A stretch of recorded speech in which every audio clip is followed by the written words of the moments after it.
Et bonjour à tous, c'est Olivier, j'espère que vous allez bien. Et aujourd'hui, on va s'attaquer à la machine Sightless sur Hack-the-Box. C'est une machine que j'ai beaucoup aimée, mais que intérieurement j'ai renommée Endless parce que elle m'a paru sans fin. À chaque fois qu'on arrivait à franchir une étape, eh ben il y en avait une autre, et une autre, et une autre. Mais vous allez voir, alors j'irai me référer à mes notes parce qu'il y a pas mal de choses et que je voudrais rien oublier. Mais j'espère que ça va vous plaire. Allez, c'est parti.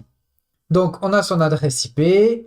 Hop, on va faire un petit nmapper et on va le faire sur all. Je ne sais plus le nombre de ports qu'il y a d'ouverts. Voilà, le nmap a fini. Bon, finalement, il n'y avait que 21, 22 et 80, donc il n'y a pas besoin de faire le all.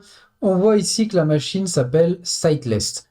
Donc 21, non, il n'y a pas de Anonymous dessus, donc on va le zapper. 22, bon, pas de faille. 80, donc déjà, on va aller faire un petit sudo vi etc htv.conf. On va récupérer ça. Non, je dois l'avoir le Sightless déjà. Dedans, voilà, il est là. On va juste changer son adresse IP par celle-là. Hop, c'est parti. On sauvegarde. Et donc, on va faire un sudo systemctl restart service. Voilà, donc maintenant, normalement, je peux ouvrir ça. Et OK, on tombe sur ce site. Alors ici, c'est vraiment, elle est bien faite cette salle, hein. Donc ici, rien à voir, mais on va le prendre. Alors, c'est GoBuster. On va faire un GoBuster, mais on va essayer de gagner du temps.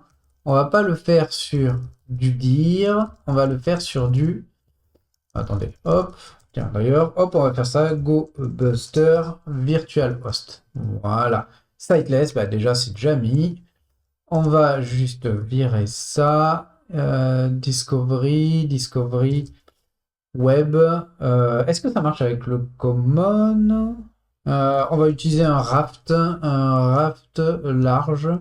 large lowercase, et on va voir ce que ça donne. Donc la commande recherche donc les hôtes virtuels, les vhosts, voilà, sur ce DNS là, en utilisant cette worklist. Et si on ne met pas le append domain, il mettra pas .sightless.htb. Et donc ça donnera pas grand chose. Allez, c'est parti. Et vous savez quoi? J'ai utilisé du raft machin, mais on s'en fiche en fait du raft. C'est pas ça pour du vhost. On va plutôt prendre du DNS. Et du DNS, on va prendre le Bitquark, voir ce que ça donne plutôt. Donc pendant que ça tourne, on va regarder. Je suis même pas sûr, je sais, je l'ai pas mis dans mes notes comment j'étais tombé sur ce truc-là. Fais voir, service. Alors SQL. Ah ben voilà, c'est ici. Je suis bête, y a pas besoin de lancer ça en fait. C'est ici. On a sqlpad.slideless.htb. On va cliquer dessus. Voilà, on tombe sur ce service-là qui permet en fait apparemment de lancer des queries. Mais qu'est-ce que je fais? Alors on peut jouer avec, mais le problème c'est que il nous faudrait pouvoir manage connexion. Il n'y a aucune connexion. About. Et là en fait le point important c'est ça. On voit une version. Donc on va aller rechercher si on ne trouve pas une CVE là-dessus. SQLpad 6.1.10. SQLpad 6.1.10 CVE. Alors, et comme on peut voir, voilà, Test Endpoint Elevation Privilege, on a de la CVE. Alors, voyons voir, blablabla, produit, SQLpad.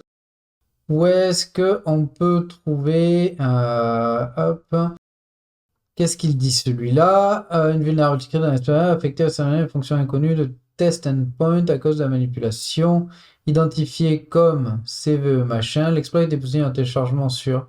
Il est déclaré comme proof of concept. Tiens, on va le regarder. Hop, et on va aller regarder ça aussi. Fais voir, GitHub, proof of concept, blablabla. Hop, c'est tout? C'est bien? Repository, that can result, nanana, download. Non, j'ai pas envie de downloader un truc, je veux juste un truc qui va m'expliquer le proof of concept. Ce serait plus intéressant à regarder. Hop, Hunter Dave, peut-être Hunter. Hop. parce qu'on va essayer de le reproduire, donc ce serait bien. Proof of concept, voilà. Alors ici, on nous explique. Vous pouvez l'essayer comme ça. Proof of concept, et bah, je vais vous montrer comment je l'ai testé pour le faire marcher. On va s'ouvrir une autre fenêtre, voilà. Et il nous dit d'abord lancer un Docker. Un Docker qui va, voilà, blabla, va nous lancer un SQL pad. Par contre, on va pas mettre le latest. D'ailleurs, hop, il nous faut le tag de version. Ah bah attendez. Hein, pour le trouver, ouais, allez, pour le trouver, si je mets SQL pad GitHub. Non, on va essayer ça plutôt. Docker Hub. Voilà, SQL pad sur le Docker Hub. Pour voir quelle version mettre à la place de latest. Donc on va aller dans les tags. On va voir. Et nous on avait dit 6.1.0. Voilà. Et on a le tag, c'est juste 6.1.0. Voilà, il nous le dit 6.1.0 comme ça. Ok, ben on va faire ça. Allez, on va sur Enter. On va pas perdre de temps là-dessus. Ce qui est bizarre, c'est que oui, je l'avais essayé. Donc normalement, en faisant ça, vous obtenez une image qui tourne. Un SQL pad qui tourne pour pouvoir tester la CVE. On va directement le faire, donc chose à faire ici. Alors ici, on va lancer un Pontcat parce que techniquement, ça va être un River Shell qu'on va se lancer. Voilà, alors il nous dit cliquez sur connexion, add connexion. Ok, alors notre SQL pad, il est là. Donc on va cliquer sur connexion, add connexion. Ensuite, qu'est-ce qu'il nous dit? Il nous dit choisissez MS SQL en tant que driver, MySQL pardon en tant que driver. Ok, on va l'appeler pas TT mais Toto. Voilà, MySQL, MySQL ou MySQL 2 MySQL, bon, on va essayer MySQL. Voilà, input the following payload into the database field. Voilà, là donc il nous fait ça. Je vous assure que je l'ai essayé, hein. Pourtant j'étais pas sur du x64. Bon, ça, ben, nous ici on va mettre un River Shell ici à la place. Execute the following command pour confirmer que ce fichier a été créé. Ok, donc bon, on va se forger notre payload. Hop, voilà. Ici on va mettre un River Shell. Alors un River Shell. Est-ce que j'ai un Rev Shell? Il est là mon Rev Shell. Donc mon adresse IP c'est pas ça, c'est 10.10.14.31. Voilà. Je sais pas s'il faut le mettre en URL en code. Est-ce que ça passe si je mets juste... Je vais prendre celui-là. Brut de décoffrage. Voilà. On verra bien si ça fonctionne. Voilà. Et donc il nous dit prendre ça. On retourne dessus. Ici dans Hunter, voilà. Input the following point in the database form field. Ok. Alors, blablabla. Host adresse. Database. Ici. Ici, je sais pas, hein, on va mettre localhost. Hein, exécute-toi en local. Username, s'en fout. Est-ce que si je fais test, il se passait quelque chose? Non. Alors, connexion refused. Alors, voyons voir. Attendez, je reprends ici. Bin bash-i. Pas impossible qu'il faille faire. Alors, attendez, si. Hop, River Shell. Je vais aller regarder sur mes hack notes. Regardez, vous allez voir, j'en ai un autre qui est sensiblement pareil et il me semble que c'est ce que j'avais utilisé. River Shell. Voilà, de mettre ça, un bin bash-c avec ça. Donc hop, là. Mais lui, on va mettre un anti-slash pour pas entrer en conflit avec le premier, ici. Alors, Z, voilà. Et donc, et à la fin, donc on finit par une simple code, pareil, avec un anti-slash. Voilà, on va prendre ça et on va re-essayer. Je prends ça. Test. Et voilà. Et là, on obtient une connexion. Donc, première chose qui saute aux yeux ici, c'est le nom de la machine. Ça, c'est un nom de conteneur Docker. D'ailleurs, on peut faire ll de slash. Vous savez quoi, je vais pas faire mon alias. ls-l la de slash. Et on peut voir qu'on a un Docker env et un Docker entry point. On est root, mais techniquement, ici, il n'y a rien. S-LH, il y a un point profil et tout, il n'y a rien. En fait, il faut qu'on sorte de ce conteneur. Ici, ce qu'il faut voir, c'est on va énumérer les users. OK. Donc, on voit qu'on a un utilisateur Michael. OK. Et l'utilisateur root. OK. Ça, si je fais ls/home, fais voir. Alors, cd/home, cd Michael, ls, il n'y a rien. /node, ls, il n'y a rien. Mais on est root. Si on a accès à ça, on a accès à l'ETC Shadow aussi. Si je fais un cat /etc/shadow, qu'est-ce qu'on a? On a un mot de passe root et on a un mot de passe de Michael. Eh bien, on va craquer tout ça. On va aller s'ouvrir une nouvelle fenêtre, vi de h.text, et ici, on va mettre Michael. Voilà, tout ça, c'est son nom et le h. Et on va aussi prendre root et voir s'il arrive à en trouver un. Voilà. Hop, et un petit John de h avec la roqueue. C'est parti. Alors bien sûr, il faut que je supprime pour vous montrer ce que ça fait. Je supprime mon pod file. rm tilde slash John pod, voilà, parce que comme il les a fait, il les a en mémoire, il va pas les craquer. C'est reparti, et là, il s'est lancé, et ça ne devrait pas trop prendre de temps. Donc, il a trouvé deux mots de passe. Un pour root, un pour Michael. Allez, on va les enregistrer ici.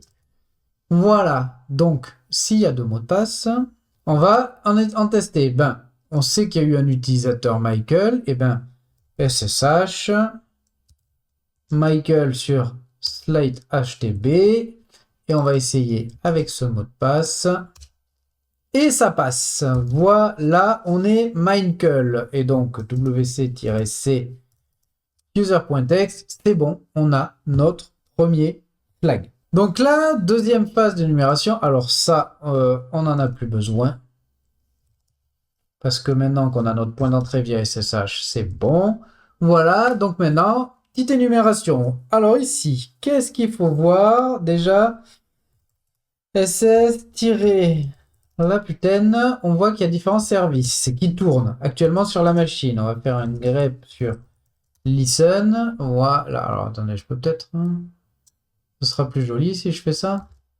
Non, bon, toujours pas. Toujours sur de ligne. Bon, c'est pas grave. On voit qu'il y a différents trucs. Donc les 22, le 80, et on doit avoir le 21 ici, 21, 22. Voilà. On a un 80-80 accessible que sur le 127. On a le SQL. On a un 3000. Celui qui va nous intéresser, c'est le 80-80. Pour pouvoir y accéder, ce qu'il faut faire, c'est qu'on va créer un tunnel SSH entre notre machine et la machine distante pour que quand on accède chez nous au port 80-80, ça atterrisse sur le port 80-80 de la machine distante.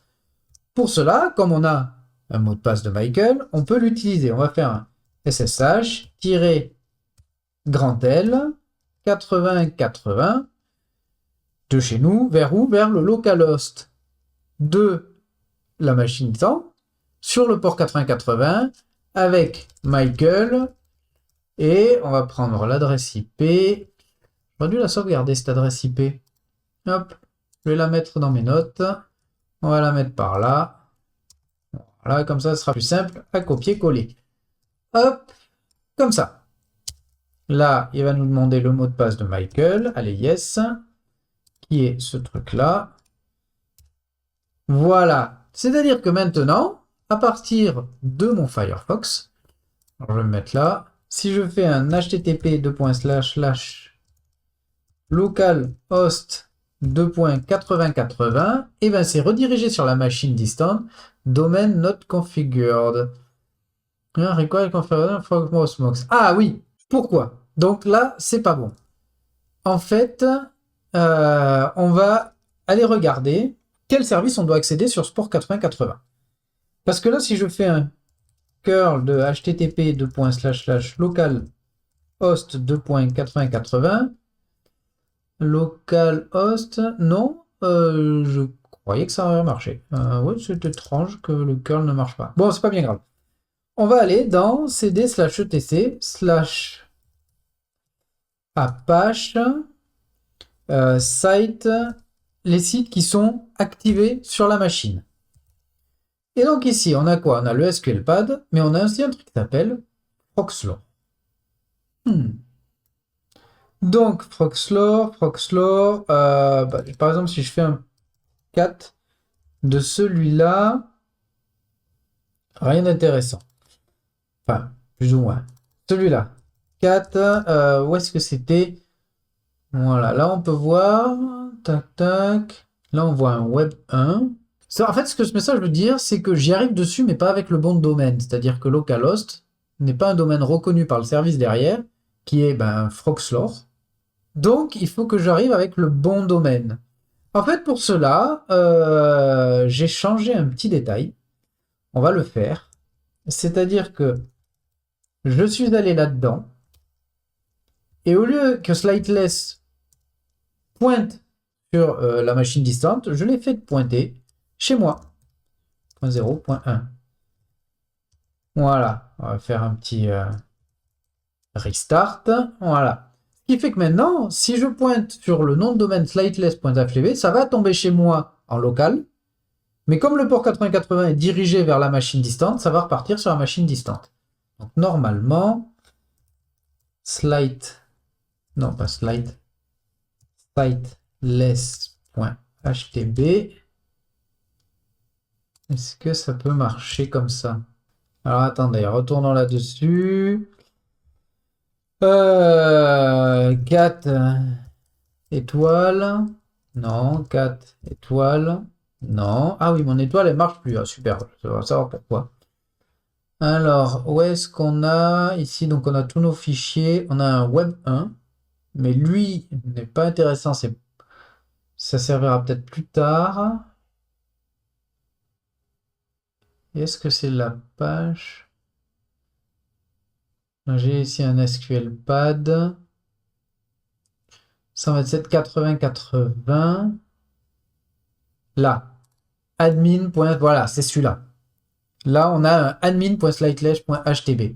Donc, normalement, si je mets admin.slideless.htb, voilà, là, on tombe sur la page. Ça aussi à trouver, hein. C'est pas simple hein, de savoir qu'il fallait rediriger le nom de domaine chez soi pour qu'après ça emprunte le tunnel SSH. Le problème ici, c'est que on n'a aucun moyen de rentrer. Alors, il y a bien une CVE qui existe. En y allant au pif, je ne vais pas vous la montrer. Elle est, de mon point de vue, chiante à faire. C'est sur du blind XSS. Et par contre, moi, je suis passé par un autre chemin. Je vais vous le montrer quel chemin j'ai emprunté. Donc, j'ai continué à énumérer la machine. Donc, j'ai ma connexion ici. Hop, ce que l'on va faire, on va peut-être prendre celui-là. Est-ce que si je fais ça, tiens, MX. Voilà, ici j'ai tous les process qui tournent. Et il y a un process qui est un peu étrange pour ce genre de machine, c'est un Chrome. Un Chrome, alors il y a des scripts, hein. ETC, Home, Job, Automation, mais tout ça, hein, on n'y a pas accès, hein, parce que si je fais un LL, hop, de Home, il y a John et Michael, mais John, on n'a aucun accès sur John. Par contre, voilà, il y a ce Chrome. En fait, je sais pas où est-ce qu'on peut... Est-ce qu'on peut le voir quelque part? Voilà, c'est un headless. En fait, on a du Selenium. Je vote pour du Selenium qui tourne dessus. C'est quoi? C'est un système qui permet d'automatiser l'utilisation d'un navigateur. En l'occurrence ici Google Chrome. C'est-à-dire que ça simule, ça lance un navigateur et ça simule les actions humaines. Ça clique à tel endroit, ça remplit tel champ et ainsi de suite. Ça permet d'automatiser certaines tâches et de se faire passer pour un humain aux yeux d'un site web. Et donc, pourquoi il y a ça qui tourne? Ce qui serait intéressant, c'est de savoir comment ça tourne, ce qui se passe. Et devinez quoi? C'est possible, mais pas de façon simple. Parce qu'à la base, en fait, je sais pas comment vous montrer ça de façon plus simple. Attendez, si. On va faire ça comme ça. Hop. On va faire un petit upload. On va pas mettre un link, pas linpiz, mais un pspy. On va envoyer un pspy sur la machine distante pour voir ce qui se passe en tant que process. cd/dev/shm. On va récupérer le pspy 64. Voilà. Hop, ça n'en a plus besoin. chmod plus x pspy. Je me suis raté, j'ai mis un G là, c'est comme ça. Voilà, point slash. Voilà, on va le laisser se lancer. Vous allez voir, je pense que les lignes de commande seront plus claires ici. On va aller regarder. Attendez, je vais l'arrêter là, ça sert plus à rien. Tout là-haut, on en a plusieurs qui se lancent. Voilà, ici. On a les Google Chrome. Et on voit que c'est du headless. Headless, ça veut dire ne lance pas d'interface. Tu agis, mais tu n'as pas d'interface utilisateur. No sandbox, blablabla. Et quand on regarde un peu sur le net, on nous dit « Ah ben c'est bien, quand il y a le remote debugging port qui est égal à quelque chose, on peut se connecter dessus pour voir ce qui se passe. » Le problème, c'est qu'ici, il est à 0. Mais on a quand même un moyen d'y accéder. Et en fait, il y a une étape entre toutes. Est-ce que là, ici, affiché... Alors ici, hop... Est-ce qu'on l'a? Voilà. On a le Chrome Driver sur un port machin. Donc déjà, ce qu'on va faire, c'est qu'on va se créer un autre tunnel SSH vers ce port-là et on va voir ce qui se passe. Alors, pour cela, alors je vais ouvrir une autre fenêtre parce qu'au bout d'un moment, ça va vite devenir le bazar. Donc on va faire SSH-L et on va prendre ce port-là. Là, 2 points. On va mettre localhost sur ce même port avec Michael et son adresse IP. Voilà. Donc ça, il me demande le mot de passe de Michael. Voilà, ça veut dire que maintenant, de chez moi, alors j'ai cette partie-là, hop, de chez moi, je peux... attendez, je vais le faire comme ça, avec localhost, on va prendre ça, hop, et je vais aller dans Firefox, on va se mettre là, http://localhost, et bien sûr, je l'avais copié-collé, donc je l'ai là, voilà. Et j'ai une réponse. Si le port n'était pas accessible, si je mets par exemple un 4 ici, forcément, il n'y a rien. Mais j'ai une réponse. Mais ça ne parle pas, c'est du unknown et des trucs comme ça. Donc ce que j'ai fait, je me suis dit, bah, je vais prendre ça et je vais faire de l'énumération dessus. Alors pour cela, ben, GoBuster, dire, hop, on va garder la commande, on va virer le "-xphp" qui n'était pas pour cette machine, hop, on va rentrer ça, et c'est parti. Donc là, il me fait de l'énumération sur cette URL. Et là, qu'est-ce qu'on voit? On voit un statut. Tiens, statut, j'ai jamais essayé même. Bon, ça donne quoi, statut? Ok, Chrome Driver, ready for new session. Ok, on a des réponses, mais on a surtout session. Et si j'ouvre session, qu'est-ce qu'on peut voir ici? Le débugger localhost avec son port de débugage. Super. Donc là, on va pouvoir continuer et voir ce qu'on trouve sur Google pour comment exploiter ça. Donc, comme je n'avais jamais fait, moi, ce que j'ai fait, alors j'ai pris ça. Sur Google, j'ai cherché Chrome, debugger Hades, exploit. Et là, alors, exploit note, list, est-ce que c'est celui-là? On prend le premier. Et là, on nous dit, voilà, si on a ça, donc là, finalement, on l'a bien, hein, même s'il n'est pas activé directement. Exploitation, port forwarding. On va le forward. Donc, on s'en ouvre un autre. Je vais l'ouvrir ici dans la même. Tiens, hop. On va le refaire. Hop. SSH-L. Cette fois, on prend ce port-là. Voilà. 2 points, localhost, 2 points, le même port. Michael l'adresse IP, le mot de passe. Hop, voilà. Ensuite, qu'est-ce qu'il nous dit, le monsieur? Il nous dit config new network target in Chrome. Donc, dans un Chrome, il faut qu'on tape cette commande.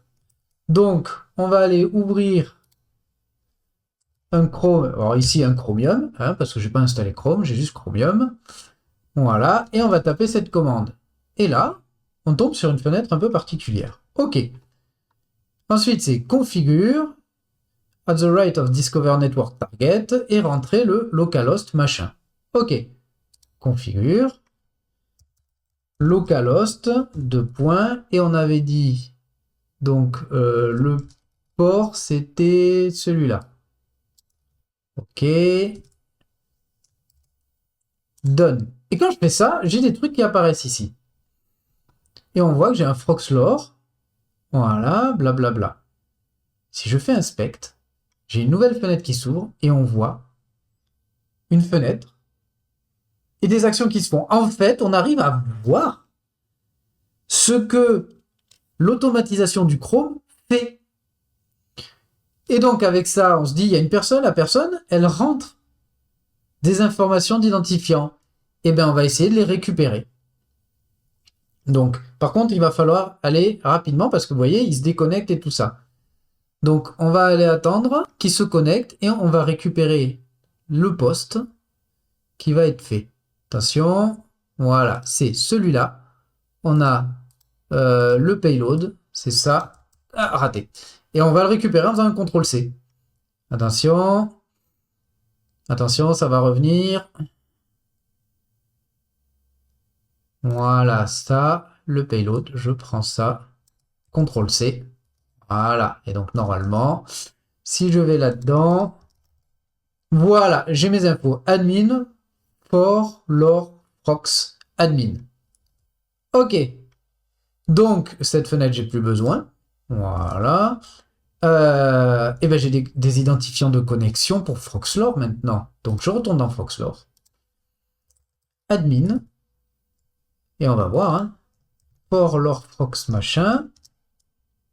Et ça passe. Me voilà dedans. Alors, on se dit, c'est bien, on a bien avancé. Mais là, alors, bien sûr, là, on voit la version 2.1.8.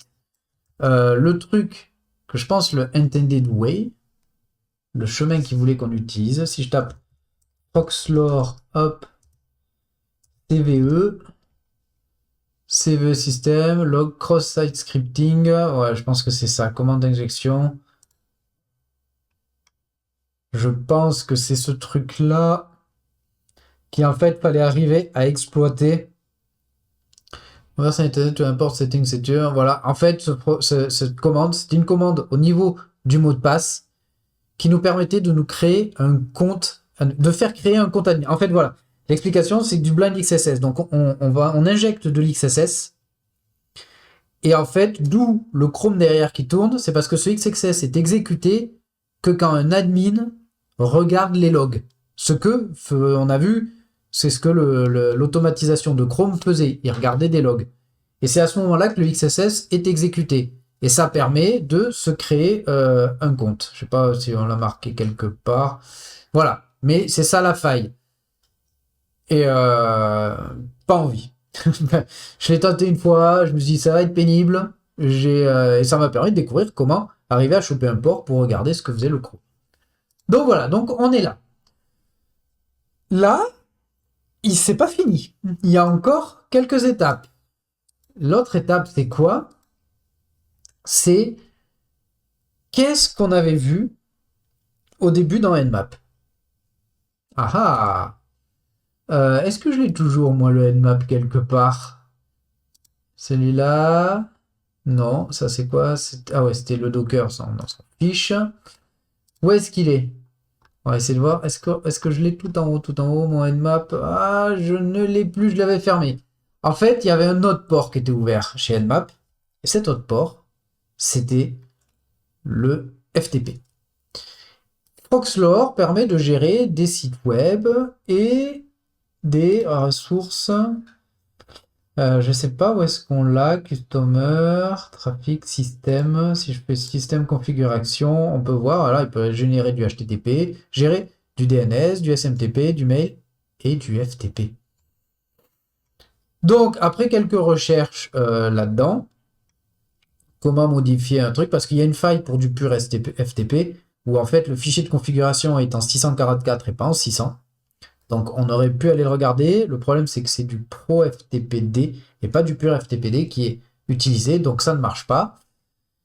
Et en fait, ben, tout simplement, entre guillemets, on sait que si on regarde les ressources, par exemple le customer, tu as admin, non, et tu as un user qui s'appelle Web1.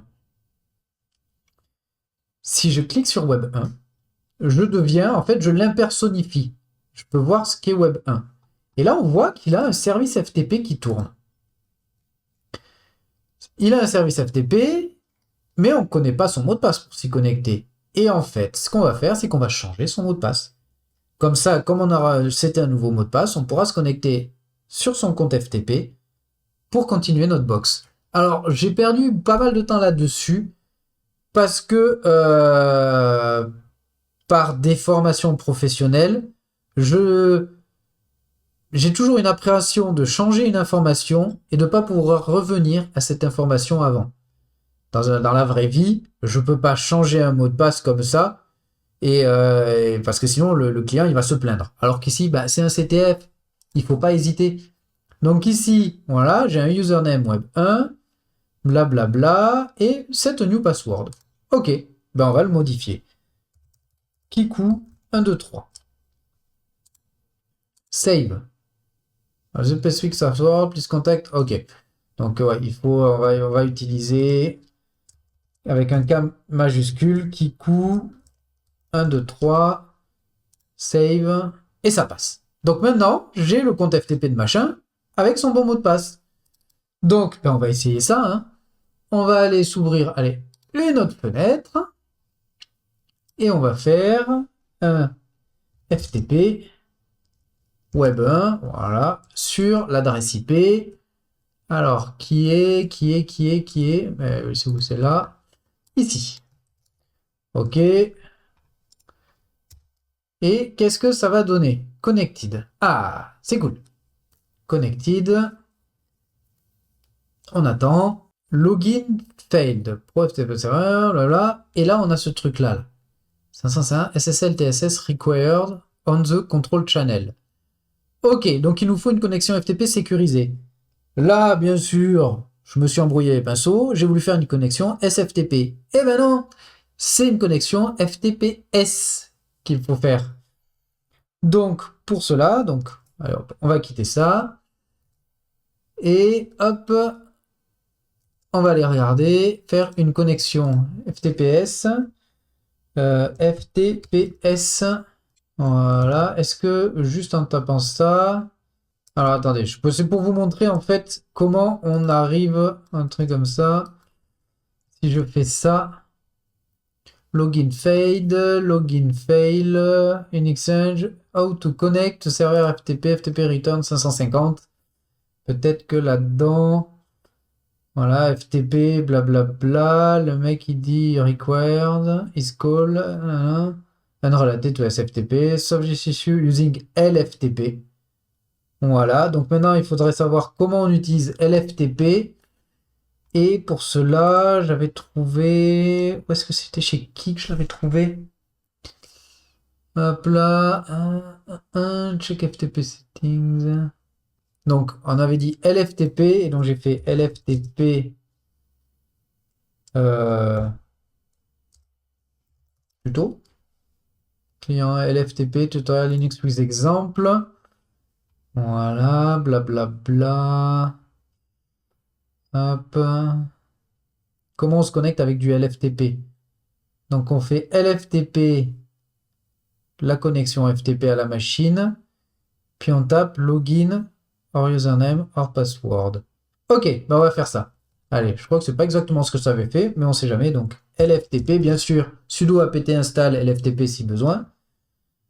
Alors j'avais fait LFTP et la connexion FTP. ftp:// et on avait dit cette adresse IP. Voilà. Et après, il nous a dit login. Donc on avait quoi? Web 1 et on avait dit Kikou 1, 2, 3. ls. The certificate is not trust. Ok. Oui, parce qu'il y a une autre commande. Alors, hop, si je mets lftp fatal machin, how to avoid certificate error. Voilà, blabla, blabla, blabla.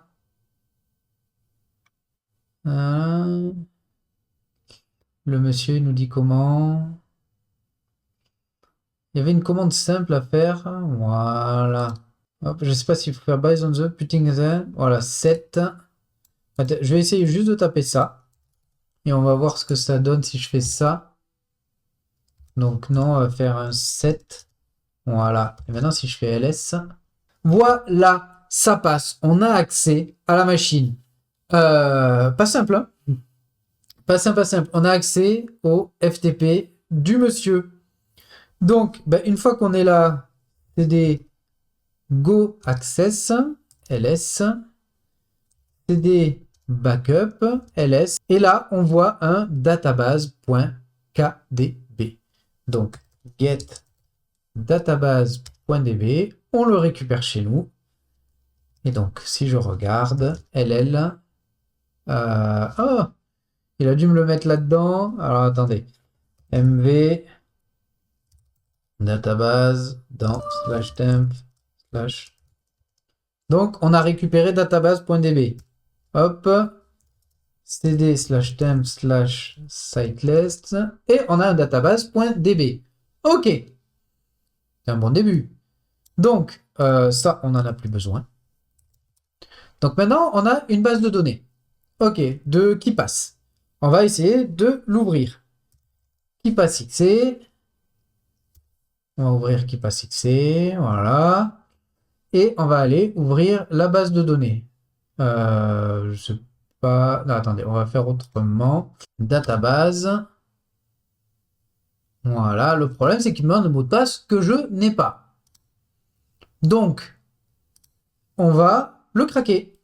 Pour cela, on va faire un qui passe tout jaune.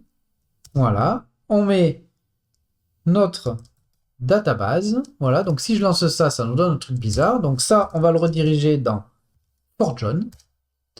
Et là, on va juste faire un John for John. Voilà. Craque-moi ce qu'il y a dans for John avec la base de RockU. Ok, il nous a pété le mot de passe de la base de données. Donc, on va refaire rouvrir notre base de données. On a Bulldogs. Ok, allez, c'est parti. Bulldogs. Et là, error reading the database, c'est une vieille qui passe 1 et nous, c'est une qui passe 2. Donc, il nous a dit you can import database import. Ok, bon, on va l'importer. Database, import. On veut une qui passe 1. Le fichier à importer, donc on va aller dans /temp. Il est où mon temp? Temp, siteless, database. Le mot de passe, c'était Bulldogs. Continue. Ah, on a des infos là. Super. Continue. Database name, on s'en fiche. Continue. Continue. Password. Allez, on va remettre le même. Hein. Bulldogs. Bulldogs. Voilà. Done. On l'enregistre. Hop. On va l'enregistrer au même endroit. On l'appelle password.kdbx au format 2. Voilà. Et là, on a un truc. Alors, petit truc. Comment je fais pour afficher le mot de passe? Là, on a un mot de passe. On se dit, c'est cool. Je récupère mon mot de passe. Allez, c'est parti. Donc, on va ouvrir une autre fenêtre. SSH. Root at. Alors, on va récupérer l'adresse IP. Le mot de passe. Alors, le mot de passe, on l'avait là. CTRL-C.